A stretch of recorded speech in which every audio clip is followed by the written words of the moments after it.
I'm basically 24 hours late for this and I apologize, but I have been distracted. I'm putting up a little video about what that means, what the distraction looks like, and you can probably understand. Finally got it working. It's super cool. Hello YouTubers, this is noobifier. On the 24th of April 2025, there's an hour-long Star Citizen Live Q&A, the story so far. Again, sorry for the delay. Here's what you need to know. Jared, with the usual intro, we had Dave and Will from the narrative team, overall narrative director and assistant narrative director. Questions were taken from live chat and Spectrum, but first Jared proposed a 15-minute lightning round of questions that he had. He wanted to explain why some of the questions aren't answered. There are plans to flesh out and embed the Galactopedia into the player's hands in-game, but that's a later add-on, and honestly this question has been asked for the last 14 years and it's the same answer all the time, people. He said that when he sees a suggestion from the community, most of the time the answer is yes, we can and want to do that, but it's not the time to do it because we have other features that are more important that need to be done first.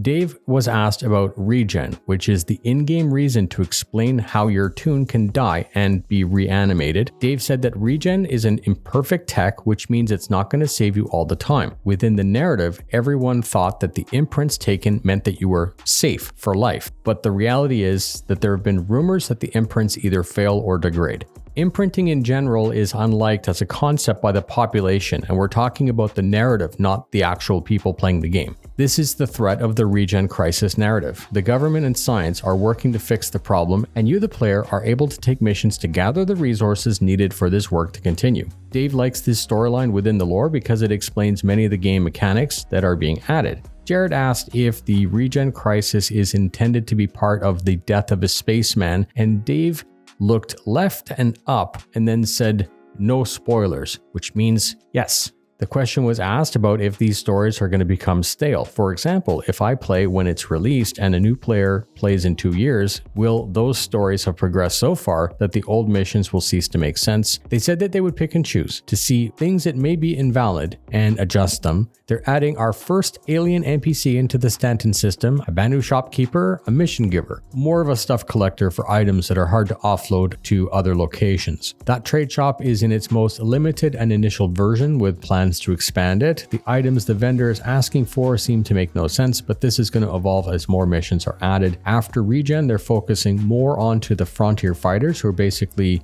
people who want to burn the entire system back to dust. They staged a false flag attack on Stanton system and basically got a lot more of a result from Stanton that they were expecting, and now it's like a flat-on war. These missions were originally meant to ship with the Pyro release, but the story also needed to make sense.